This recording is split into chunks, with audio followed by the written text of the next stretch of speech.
शन्नो मित्रः शं वरुणः शन्नो भवत्वर्यमा शन्न इन्द्रो बृहस्पतिः शन्नो विष्णुरुक्रमः नमो ब्रह्मणे नमस्ते वायो त्वमेव प्रत्यक्षं ब्रह्मासि त्वामेव प्रत्यक्षं ब्रह्म वदिष्यामि ऋतं वदिष्यामि सत्यं वदिष्यामि तन्मामवतु तद्वक्तारमवतु अवतु मामवतु वक्तारम् ॐ शान्तिः शान्तिः शान्तिः ॐ सहनाववतु सहनौ भुनक्तु सह वीर्यं करवावहै तेजस्विनावधीतमस्तु मा विद्विषावहै ॐ शान्तिः शान्तिः शान्तिः ॐ यश्छन्दसां वृषभो विश्वरूपः छन्दोभ्योऽध्यमृतात् सम्बभूव समेन्द्रो मेधया स्पृणोतु अमृतस्य देवधारणो भूयासं शरीरं मे विचर्षणं जिह्वा मे मधुमत्तमा कर्णाभ्यां भूरिविश्रुवं ब्रह्मणः कोशोऽसि मेधया पिहितः श्रुतं मे गोपाय ॐ शान्तिः शान्तिः शान्तिः ॐ अहं वृक्षस्य गिरिव कीर्तिः पृष्ठं गिरेरिव ऊर्ध्वपवित्रो वाजिनीव स्वमृतमस्मि द्रविणं सवर्चसं सुमेधा अमृतोक्षितः इति त्रिशङ्कोर्वेदानुवचनम् ॐ शान्तिः शान्तिः शान्तिः ॐ पूर्णमदः पूर्णमिदं पूर्णात् पूर्णमुदच्यते पूर्णस्य पूर्णमादाय पूर्णमेवावशिष्यते ॐ शान्तिः शान्तिः शान्तिः ॐ आप्यायन्तु ममाङ्गानि वाक्प्राणश्चक्षुः श्रोत्रमथो बलमिन्द्रियाणि च सर्वाणि सर्वं ब्रह्मोपनिषदं माहं ब्रह्म निराकुर्याम् मा ब्रह्म निराकरोद निराकरणमस्त्वनिराकरणं मे अस्तु तदात्मनि निरतेय उपनिषत्सु धर्मास्ते मयि सन्तु ते मयि सन्तु ॐ शान्तिः शान्तिः शान्तिः ॐ वाङ्मे मनसि प्रतिष्ठिता मनो मे वाचि प्रतिष्ठितम् आविरावीर्म एधि वेदस्य माणिस्थः श्रुतं मे मा प्रहासीरनेनाधीतेनाहोरात्रान् सन्दधामि ऋतं वदिष्यामि सत्यं वदिष्यामि तन्मामवतु तद्वक्तारमवतु अवतु माम् अवतु वक्तारम् अवतु वक्तारम् ॐ शान्तिः शान्तिः शान्तिः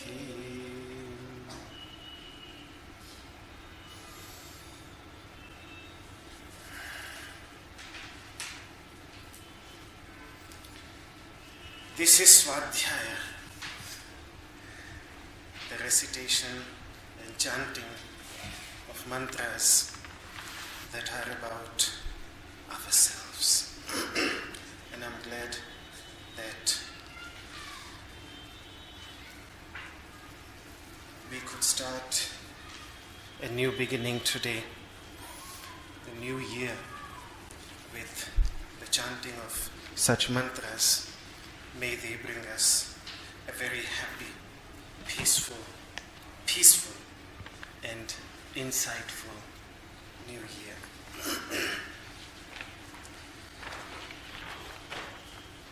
So we are studying the 7th mantra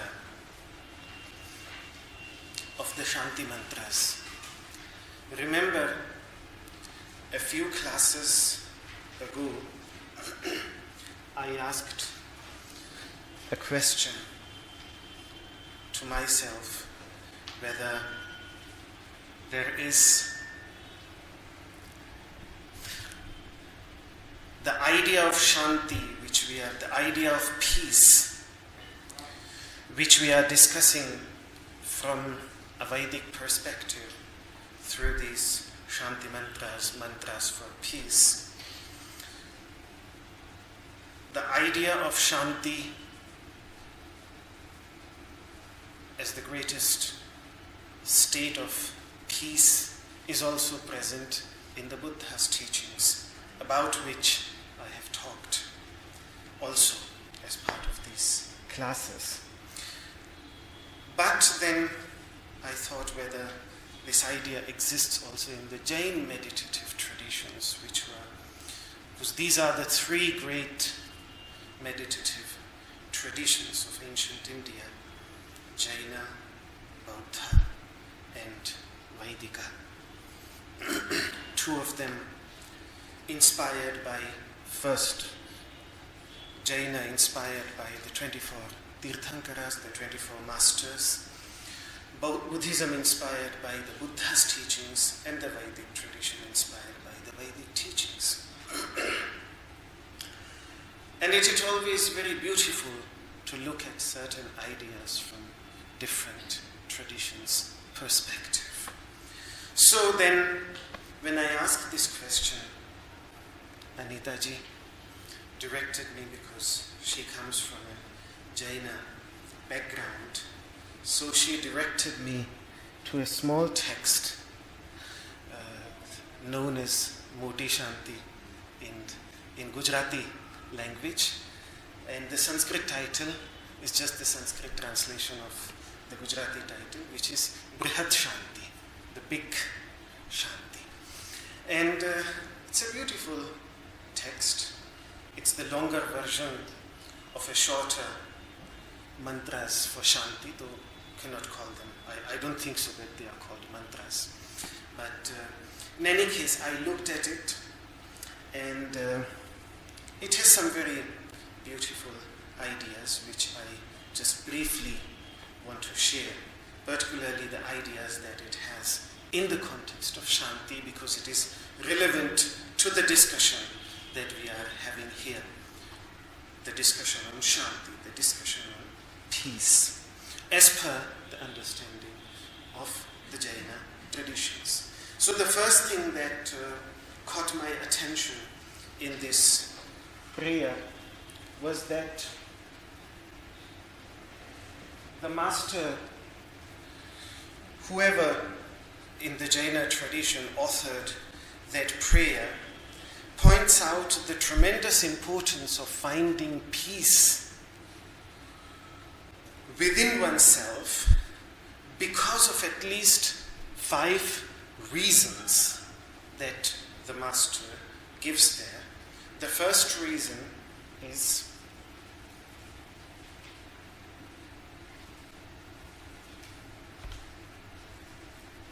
arogya. Arogya simply means good health. Restlessness, first of all, causes mental imbalance, which then ultimately tension, anxiety, which then ultimately manifests on a physical level in the form of various diseases. I was reading a while ago one article, I think it was on BBC, because that's something that I read quite regularly, and it was an article by a heart specialist who was talking about the different characteristics of his patients. And one thing that specifically drew his attention was that the chair on which his patients would come to meet him, that chair would, how would you say, when a chair starts to, because too many people sit on it, then it starts to wither away. Is that the correct word? Or sink in. Yeah, the seat will sort of start to sink in. And what he realized, that it was always the front part of the chair, which logically it should be the middle part, or the back part, because if you are sitting relaxed in your seat, in the chair, then after a while, but it was more the front part than the middle or the back part, which made him aware of the fact that none of his patients were relaxed enough to sit properly, even in the chair, in a relaxed position. They were coming in a hurry, quickly sitting in the front of the chair, because when you are more anxious, less relaxed, and then the front of the chair withered away. So they can't even settle down into the chair properly. Yes, but what Guruji used to say, we have to learn to do each asana, not from the front, from the back. Exactly. Because if we are doing from the front, we are aggressive. So, and when we are more with our back body, with the back trunk, then we are more white. Because front bone is the thinking brain, yes, and the back is the meditative brain. So this has to be balanced. This is precisely what's happening there in the chair. Exactly. Because they are just completely in the front, and that's why so much tension, hurry, worry, anxiety. And that then has eventually its toll on our physical well-being. So, Shanti, internal peace, is essential to be relaxed from within, which then manifests. So that's why I think the first thing that the master here mentions is arogya. That Shanti is arogyakari, which means it gives rise to arogya, to the absence of roga, which means diseases, a healthy state. Yeah, I don't know who is the author of this Brihat Shanti. It's a traditional prayer, and I tried to look at it, but as it seems from what you said, that it is very widely recited by Jaina followers, but I don't know who is the master here. Yeah, that would be interesting, because I tried to, the text that I had doesn't mention anything, and I tried to look, but simply an ancient prayer, very widely recited in the Jaina traditions. So that is the first thing that the author, certainly a Muni, so we can say a Muni, certainly a Muni, a contemplative Shramana, said this. And then the second one that he mentions is Shri. Shri means wealth, sustenance. But there are various words in Sanskrit which depict the different aspects of wealth. Some good, some bad.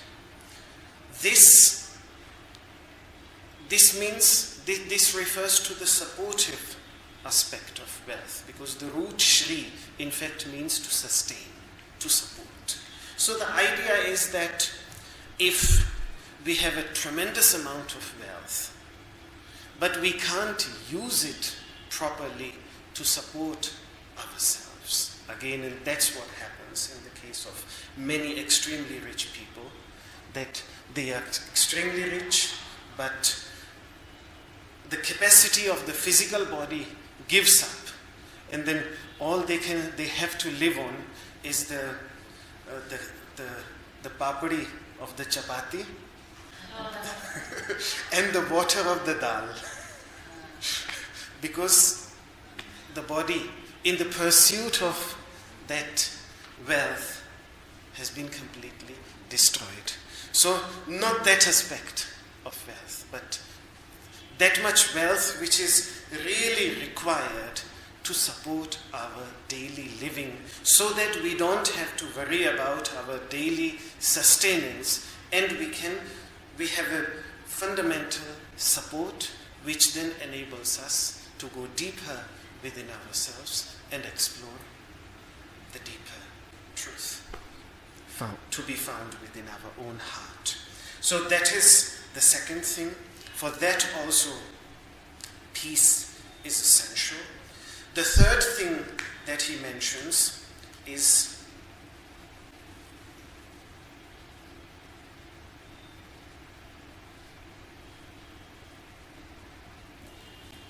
dhriti. Dhriti is difficult to translate in one single word in English. It's generally translated as steadiness, resolution, satisfaction, joy. But it's none of these really. The way the masters, at least in the yogic traditions, now I'm explaining a term according to the yogic masters, and I don't know whether that would be acceptable to the Jain masters or not. I'm not an authority in the Jain traditions, but this word is widely used also in the yogic traditions. And in the yogic traditions, it is a kind of inner positivity, inner effort, which keeps you going even in the face of adversity and difficulty. So we come, for example, with a lot of enthusiasm just to yoga, because we have heard a lot about yoga. So then we take our first class, second class, third class, and then the pain sets in the muscles. Everything is paining, and then we are sort of not sure anymore now what to do, how to proceed. And a huge number of those who just come for 1 or 2 days, they give up. But some continue. And there are then extremely rare ones like Guruji, who partly due to their inner drive and partly due to external circumstances, due to physical circumstances, their own bodily circumstances, are forced to continue.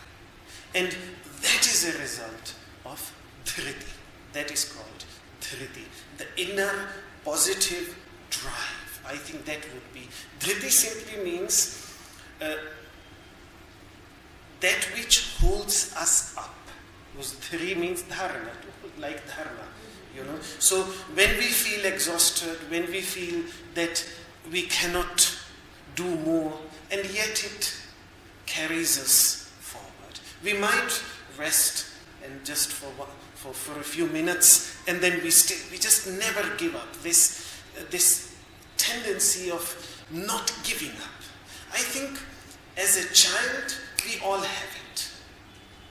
Otherwise, we would not be able to learn to walk on our 2 feet. We would still be walking on our 4 feet. A child never gives up till it can stand on its 2 feet. It again, just look at a child. How many times it tries to stand up. How difficult it is for a child to walk.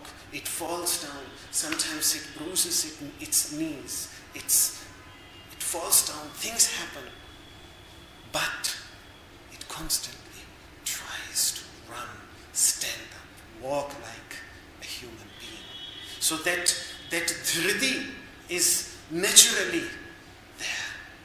But then as we grow up slowly and slowly, the fact that as per my information, all other languages except than Sanskrit don't even have a word for this. Or are there specific words? Is it the same? We have had complicated discussions with what is willpower, so I'm not myself no more sure what willpower is, and we are just using it. I don't know. I have no idea. It would be interesting for me, because every single word that has been used to translate this word and the Upanishads give tremendous importance to this. In fact, dhairya, patience, is also somehow related to this. And in the 18th chapter of the Bhagavad Gita, Sri Krishna speaks about 3 types of dhritis: sattvika, rajasika and tamasika. So he speaks there. But for me, the Sanskrit is clearer than the English translations, because the English translations, they don't convey the idea which is there. Yes, you. Sorry? Resilience. Yes, maybe resilience is a good word. Resilience. I would have to think about it. What do you think? Resilience. I think again, I think the Sanskrit words, you need to get a sentence which Yeah, that certainly is there. Yes. One word doesn't translate it properly. What means resilience? Resilience will be like defending us. It's not such a drive to go forward. It's more like a defense. Perseverance. Patience and perseverance. That is usually what I have heard, for example, in Shivananda Ashram. Patience and perseverance.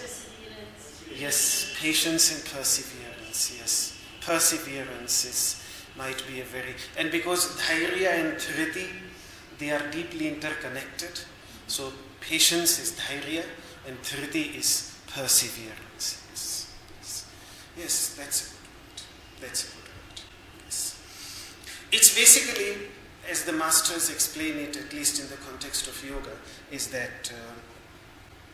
and the very purpose of practicing yoga is to develop this dhriti, this sense of perseverance, to develop this capacity to persevere, or how persevere, to this capacity to persevere, even when the body and the senses collapse and become avasada, which means want to sit down and yet to be able to continue. Endurance might be a good word as well, because it has that endure. Yes. And somehow yoga, asanas particularly, pranayama and meditation, all these 3 teach us endurance, perseverance on a physical level, on the level of the breath. And you want everything in your body wants to run out and wants to run away when we sit down in meditation, and yet you face that inner, that I want to just stand up, run out of this room, and yet you have to face that. So that perseverance. Remember that is, even in the course I very often say, for example, the moment little uncomfort comes, we just want to go out of the asana. Yes. And many times I say, find out why, and then come down. Or in shavasana, immediately coming out of the little uncomfort, we just want to come out instead of facing. Yeah. Find out. Yeah. It's to be honest. I mean, it's a horrible sensation. It's really a horrible sensation. I mean, when I remember in one of the intensives, when we had to bind, we were doing Uttanasana, but then binding. And there came a moment when something in me was panicking. It was a very illogical panicking, but it was a panicking, and I just had to throw it away. It was a panicking for the first time, when I did it for the first time. Tremendous panicking. So it's, but then you have to train yourself in the faith. It's completely illogical. No, but this sensation of bondage, and forceful remaining in that posture, it was, I never forget it. But that's fear.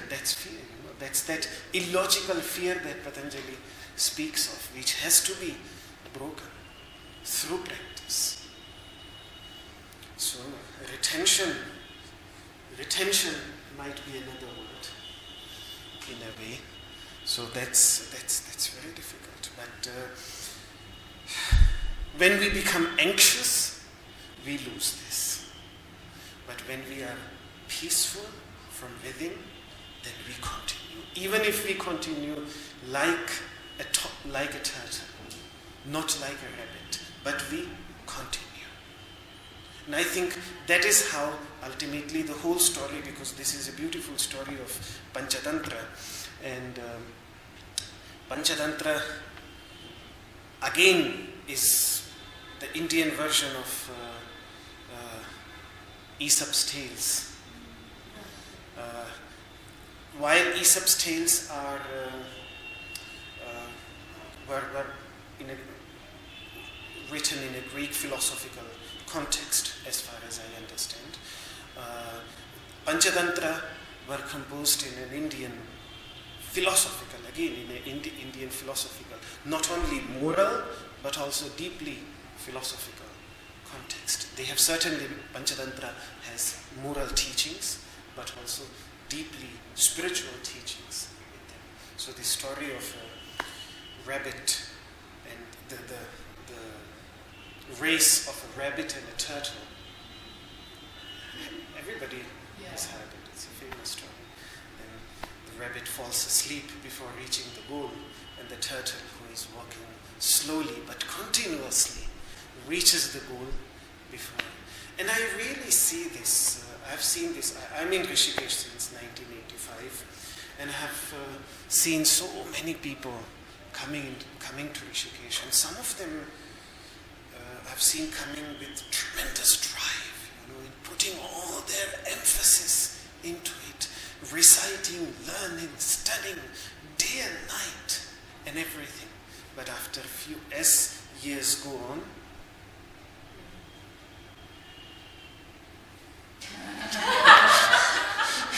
and then the end. Continuation is very difficult to find. But it is in that those who were able to continue, even if it was slowly, but if they were able to continue, then they acquired success. So patience, perseverance. That is what this dhriti. In the context of yoga, the masters say that samadhi, the deepest states of meditation, impossible without dhriti. Dhriti is an essential part which has to be cultivated through the practice of yoga, which is essential to enter the deeper states of samadhi. So Shanti, peace, inner peace, is required. And then the next one that he lists is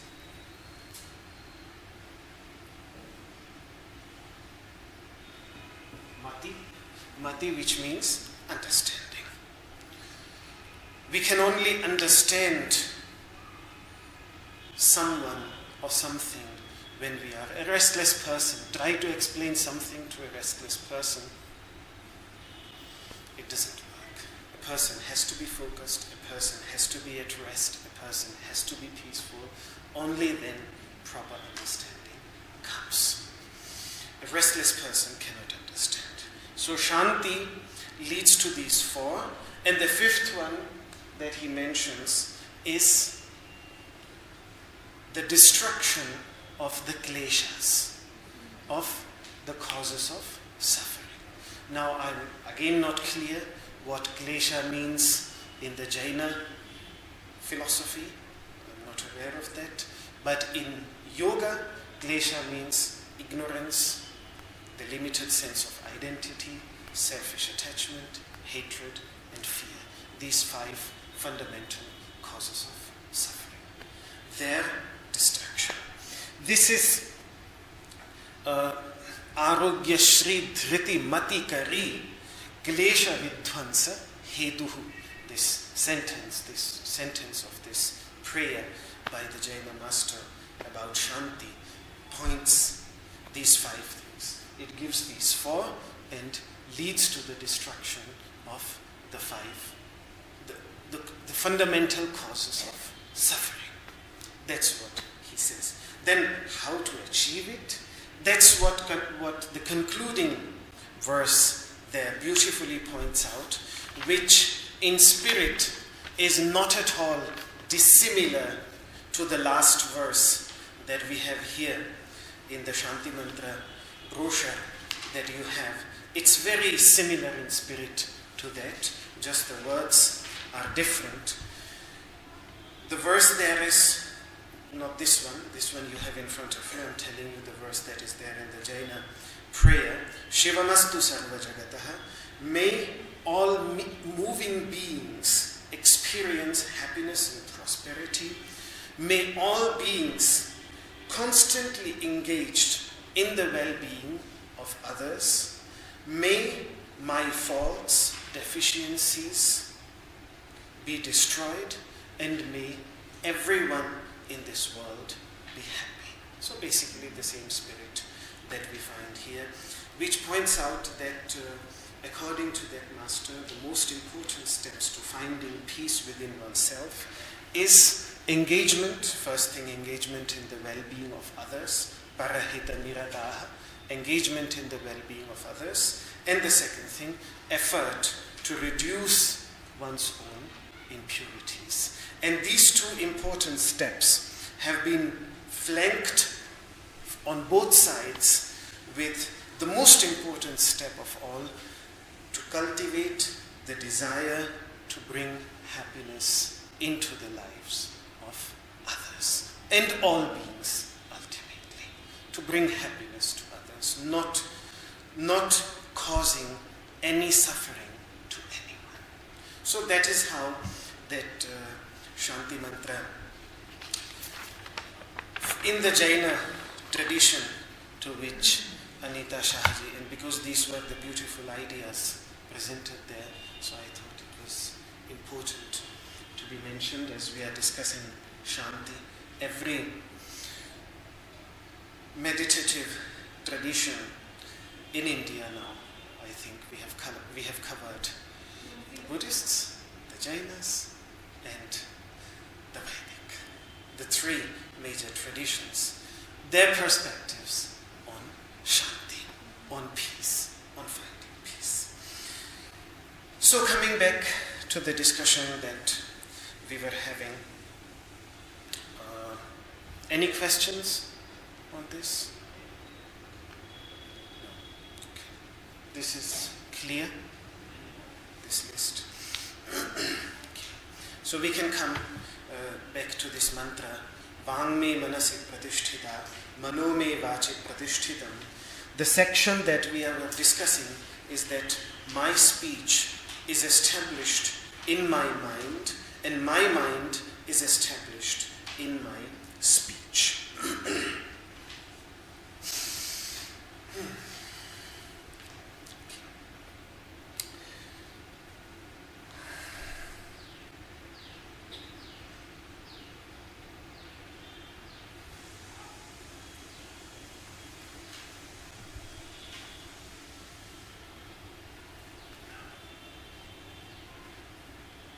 We had already explored the ethical dimension of this part of the sentence, that the ethical aspect of this sentence is simply to say what one thinks.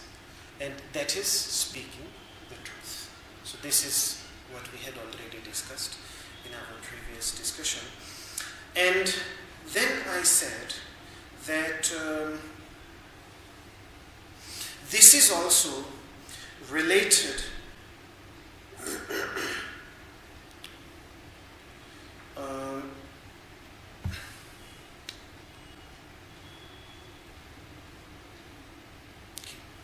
to the idea of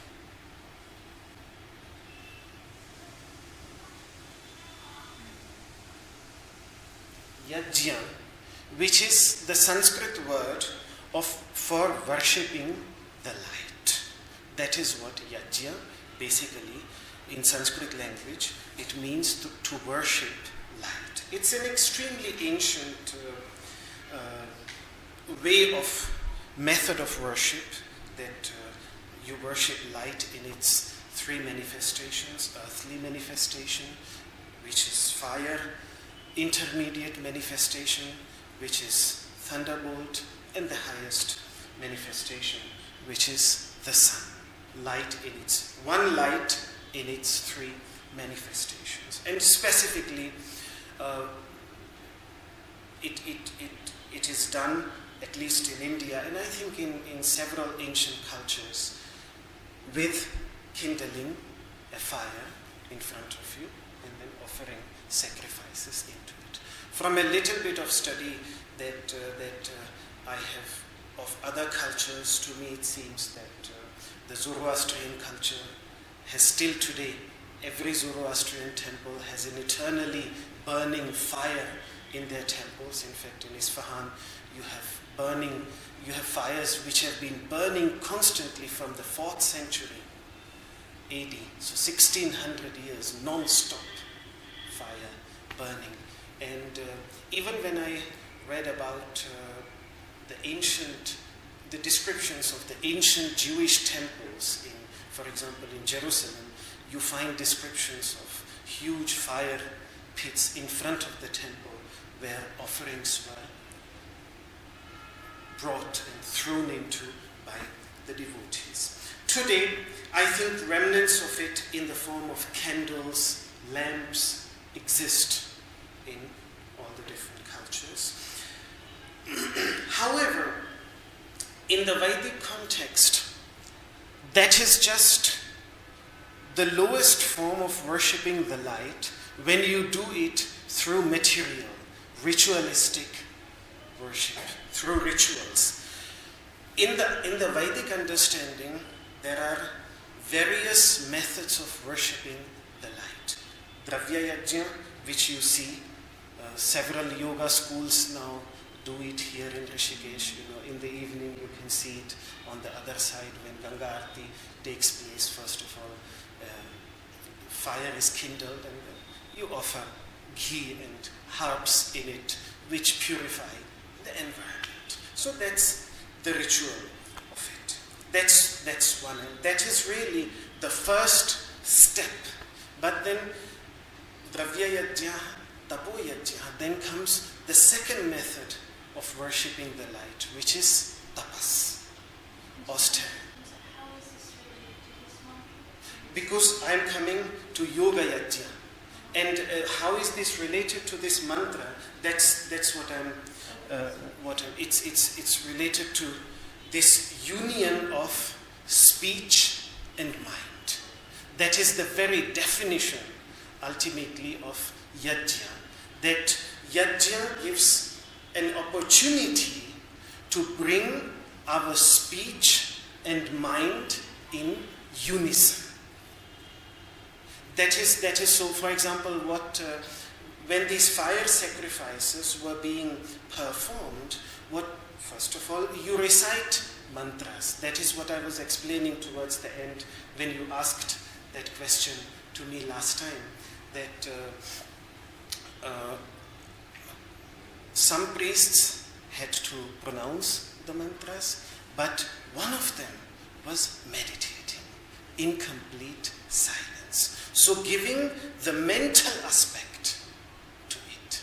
And it was this union of one's speech and one's thoughts, which was referred to as yoga in that yajna, which is the most ancient usage of the word yoga.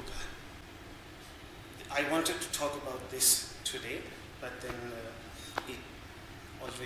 I talked a little bit about this last time. So what he is pointing out here again, bringing it back to the context, to the original context of this teaching, that when he has already, before he speaks of this Shanti mantra, he has already proclaimed that I am that Brahman, I am that pure consciousness. The question that then comes, that if this, because this is what I was going to explain, that there are several types of yajnas. One yajna is performed through rituals, one yajna is performed through tapas, then one yajna is performed through acquiring wisdom. That is what we call jnana yajna, the worship of knowledge, which is what we are doing now. But here, when we say something, are we feeling like this or not? What I am saying, am I saying it with understanding? Is my mind united in my speech or not? That is the question that a person has to ask. So what he is fundamentally saying is that, to summarize everything through this, that mindful speech. Get the point? Mindful speech. Whatever, and that's why the recitation of mantras without understanding has never made sense to me. Often I'm asked, this question, that should we recite mantras with understanding, or are mantras also beneficial if recited without understanding? Here the whole idea is of mindful speech. First of all, to be mentally present with what we are saying, to say from understanding. And if understanding is absent, then it's not vangme manasik pratisthita. Then I'm just saying, I'm Brahman, I'm that consciousness, but if the experience is not there, if at least the understanding is not there, then of what use is it? Then it is just parroting out. Yes? But then maybe more than half the population will never chant the mantra. So maybe they don't understand word to word. Yes. Then thought. Yes. I I wouldn't say that they should not chant. Let them chant, but then make them aware that it is important for you to understand. So then the next step, straight away when they start chanting, then they should start exploring the meaning of that mantra, and then they should start meditating on that mantra. Swadhyaya comes first. Chanting, isn't it? Chanting. We chant, because that's receiving the word. But the journey shouldn't stop there. The journey continues when we critically engage with it. That was Shravana. We heard the teaching and we just started parroting out. And then we engage with it. How is this possible? This is not possible. This doesn't make sense. That is when we critically analyze it, when we start criticizing it. And somehow this aspect seems to be discouraged, particularly because some religions do, and then here also, don't ask questions. Don't ask questions, just do it. Accept. Why? We should critically analyze it. Even the chanting is not there, just a essence or something. Yes. So that's what happens. So quintessentially, and this is now my interpretation of this part of the mantra, but this is how I understand it, that what the master is saying, that let my speech be established in my mind. And there is another similar expression that is found in the context of silence, let my speech enter my mind, which means may I become silent. This is an Upanishadic expression. So what this is telling, what it seems to me, based on that Upanishadic expression, what it seems to me, that let my speech be established in my mind, because after I have spoken a lot, now the time is to contemplate, to meditate. And for that, I have to withdraw my speech and allow it to. That's what mauna means, the Sanskrit word for silence. Mauna is derived from muni, which means contemplation, a contemplative. So mauna is the state of contemplative, and the moment you are contemplating on something, naturally we don't want to speak. Naturally we don't want to. Please, at the moment concentrating on something. We don't want to say something. We want to be completely in peace. So the first part of that seems to be pointing out this. And then the second part is that when I speak, then may my mind, may my understanding be totally present in my speech. That whatever I speak, may it be based on my understanding. Understanding comes in two ways. One is when we logically analyze something and it seems logically plausible. That is the first level of understanding. And the second level of understanding is, which is the most important one, which is from experience. So if I see a column of smoke on top of the mountain, logically I conclude that there must be fire. So that is logical conclusion. So I can say with tremendous confidence that yes, because I can see smoke, and smoke cannot exist in the absence of fire, therefore there must be fire. So that inner conviction comes. That is the first thing. That is the result of logical reasoning. But still, I mean, when I was, for example, in Bali, we went to visit a volcanic mountain, Gunung Agung, the famous volcanic mountain in Bali, Indonesia. And there was a small little, how would you say, piece of cloud hovering above, just fog, hovering above the cone. And some of my hosts and I, is this smoke?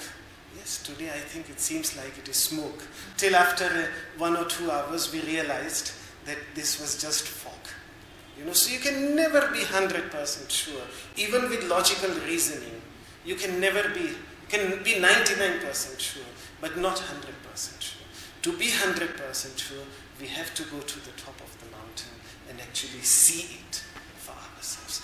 That is when the greatest confidence comes. So, manome vache pratishthitam, my mind is established in my speech. So when I speak, then my mind, then my understanding be present in my speech. This is what I find in the lives of certain great masters. For example, Mahatma Gandhi. He, to my understanding, because he's one of the greatest saints of the 20th century India, and deeply influential throughout the world, also for his teachings of non-violence.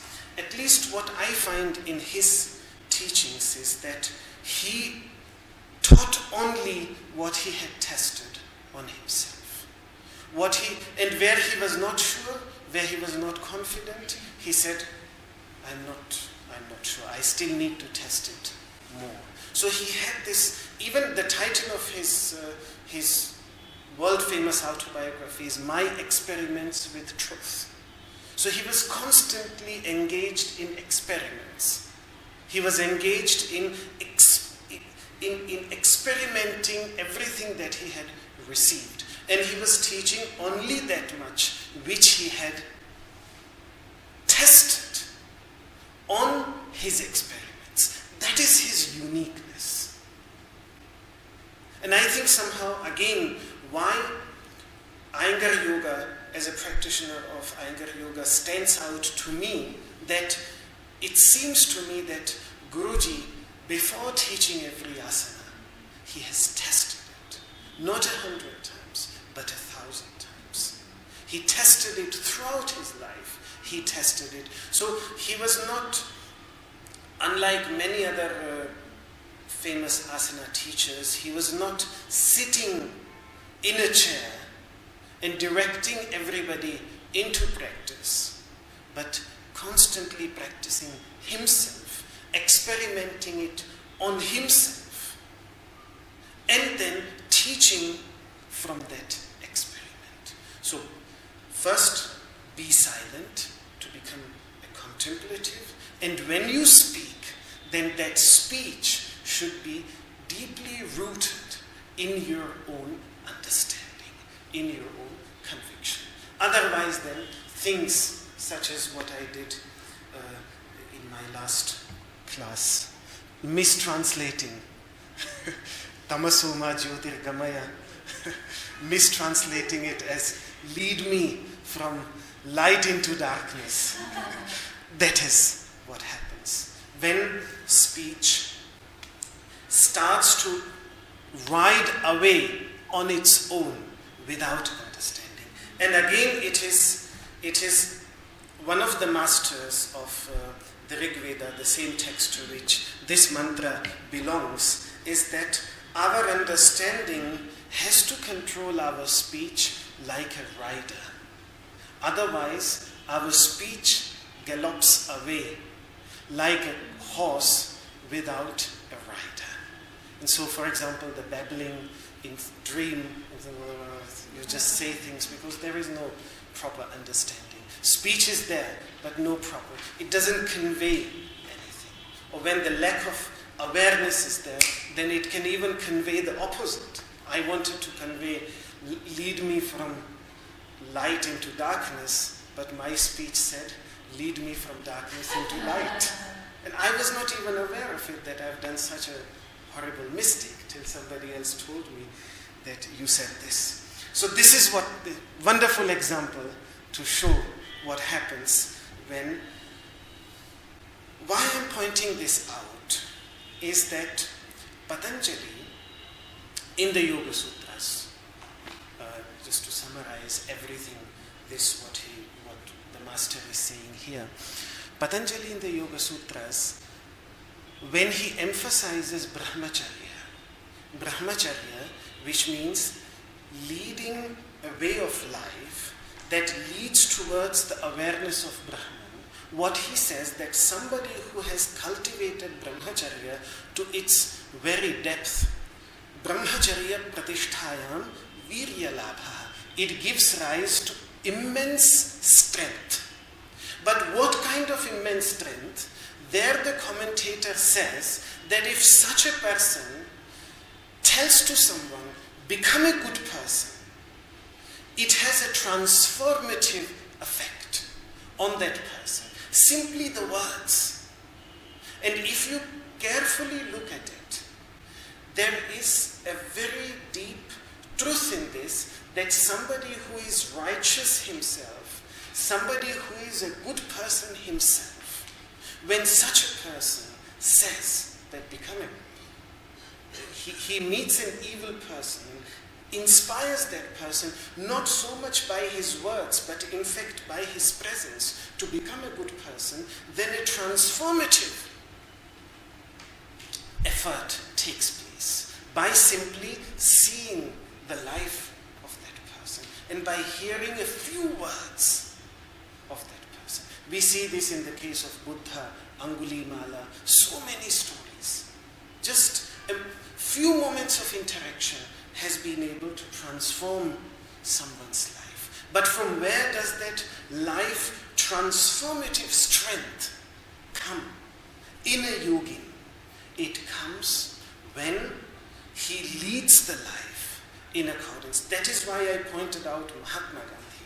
Because from his life, it seems that what we say, to walk the talk, it comes when we walk the talk. When we walk the path that we talk about. That is when that immense strength comes. Even in our speech. Then what we speak, even just a few words. the masters of the Upanishads, they have in some cases just pronounced one letter, the, but it transformed the lives of their listeners because they were ready, the listener was ready, and because the master had that tremendous inner strength to convey the teaching, to communicate the teaching. So that immense strength comes when we speak with conviction, when we speak from experience. So this is what this union of speech and understanding, not speaking without understanding, but this union of speech and understanding, in the context of which the word yoga was used already in extreme antiquity, the union of speech and thoughts. This union is what is being pointed at. It results into, as we can see, it results into silence.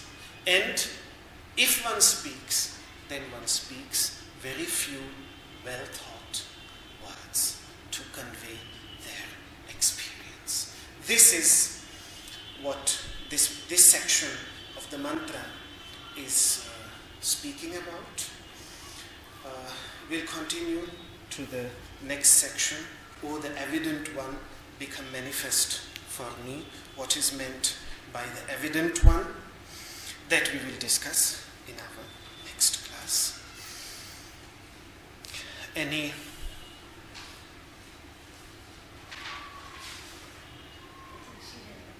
Yes, please.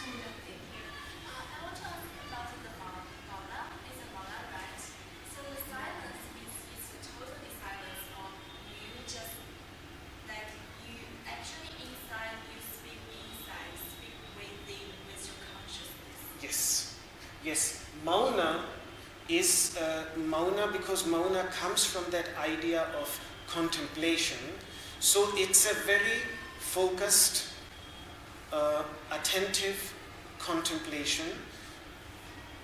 So what did you say? I'm Yes. the contemplation. Yes. So the silence part, Yes. like the totally silent, probably maybe like in your meditation, Yes. stages, or actually you just be silent, maybe about your words, but you speak within, speak with your conscious in your heart. Yes. Before you speaking out. Yes. So what it is. Yes. I think those are the two deeper stages of mauna, because, of course, in the context of meditation, the masters speak of what they refer to as complete silence. Complete silence, which means then there is even no verbal thinking. That is there.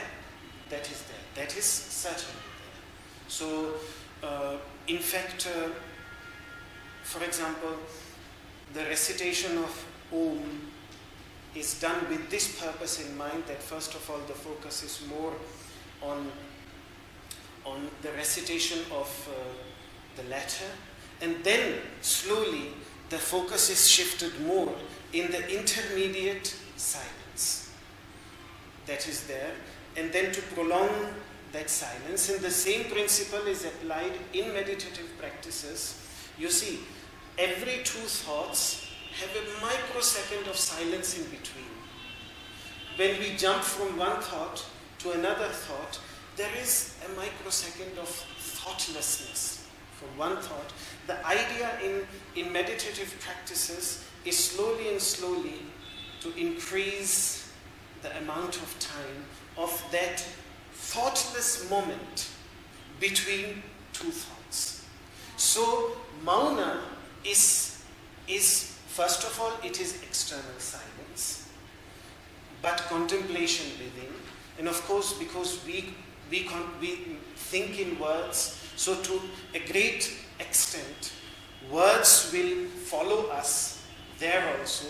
But then, in the more advanced stages of meditation, Patanjali points this out beautifully in the first chapter as he goes deeper into the deeper states of meditation, he speaks of purifying speech, by which he means that getting rid of this description, in words of everything, slowly.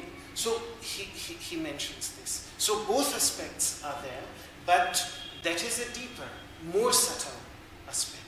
The first step is, first of all, we are speaking a lot. So for the sake of contemplation, we start speaking less. So that is the first practice, vajrayana, which means external silence. But then, of course, also internal silence is there. What happens is that when we communicate less with others, also inner communication becomes less.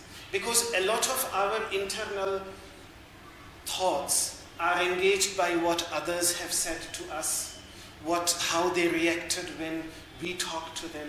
So when people, because I take care of my father who cannot see anymore, who has lost his eyesight. So I have to communicate with him. There is no other way. I have not been able to practice silence for a long time, simply because of this reason, because I have to take care of him, so I have to speak. There is no other way. And when he doesn't speak to me because he's practicing silence, then I get irritated sometimes because I don't understand what he wants, what he needs properly. So I have to communicate with him. And that's why I've never been able to practice long-term silence, such as for 1 week or 15 days or 1 month. But so many of my friends have done it, and the experience that they share with me in Swami Ram Sadhak Ram, that is the place in Rishikesh basically where people go to do 1 week, 2 months, 3 months, 6 months silence. And they have shared their experience with me, and they say that when you start communicating less with others in complete silence, the less you communicate, the less also the internal communication becomes, and you start settling down. So somehow external communication is also deeply connected to internal communication. And then, of course, that is then the more subtle aspect. Then a person has to work on that as well, which is more difficult. But that's inner silence. So, but there were these two types of practices of silence, because tapas is on the level of speech. Tapas means the practice of silence. On the level of speech, that is what tapas means when we speak of tapas as part of the niyamas. On the level of speech, that is what tapas means. So the masters speak of two types of practices in which a person just doesn't speak, but you still write or you communicate in sign, but still communication is there. The next step then is to try to live without even communicating, in writing, in signs, nothing, no communication at all, which is part of the retreat, practices of the retreats that people do, to bring this mental chattering to a minimal level. I think Vipassana has that, several practices have it. Yes. Meditation centers have it. Yes. So either complete silence or then complete engagement of speech in understanding. One has to find a balance between both. On one side, practicing silence. On one side, because the other thing that the yogic masters also say is that this body, speech and mind, they are like the three rivers. Even if you create a dam, you have to give an outlet at some point. Otherwise, it will break. That's clear. So, a channelized proper outlet has to be given. And that is then Swadhyaya. That's why tapas, see the sequence in which Patanjali gives it.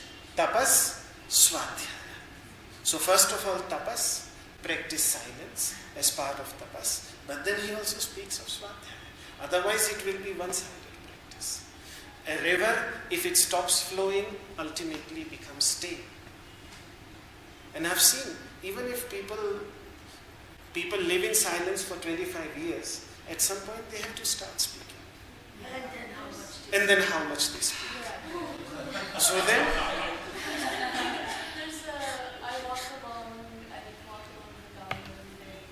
There's a Muni I see, I don't know, I've seen him for years now, because we walk at the same time.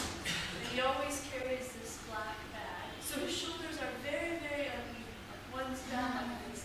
And he carries this bag because he carries this small whiteboard with him and a marker, and then he writes on the marker, because he won't speak. he won't speak. But it's still, I just kind of feel like, Yes. you're really... They have been stuck.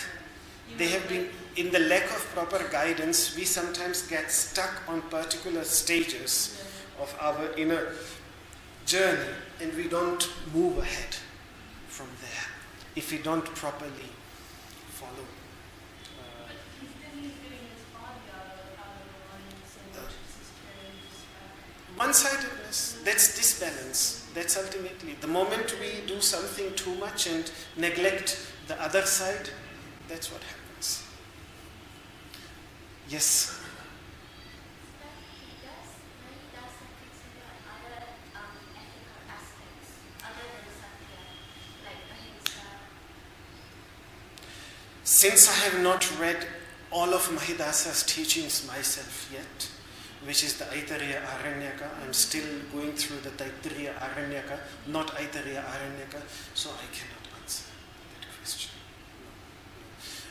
Aitareya Upanishad, to my memory, which is the most famous part of his teachings, doesn't. No.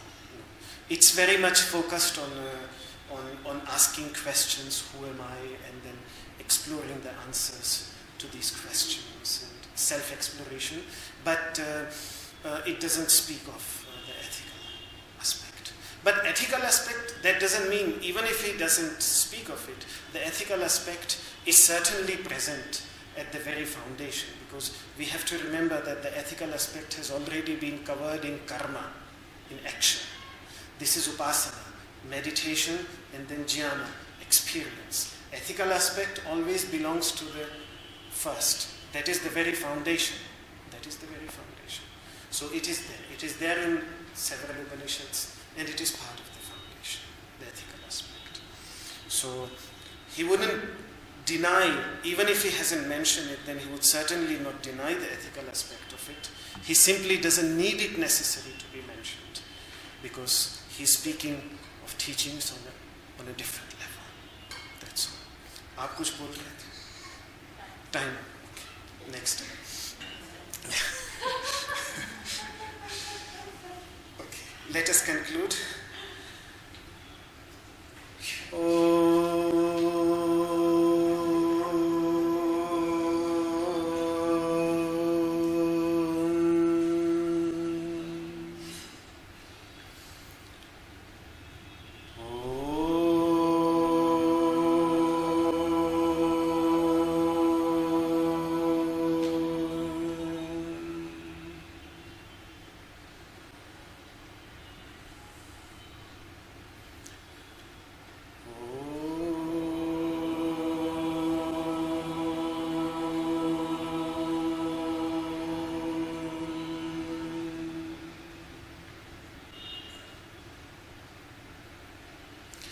सर्वे भवन्तु सुखिनः, सर्वे सन्तु निरामयाः, सर्वे भद्राणि पश्यन्तु, मा कश्चित् दुःखभाग् भवेत्। ॐ शान्तिः शान्तिः शान्तिः।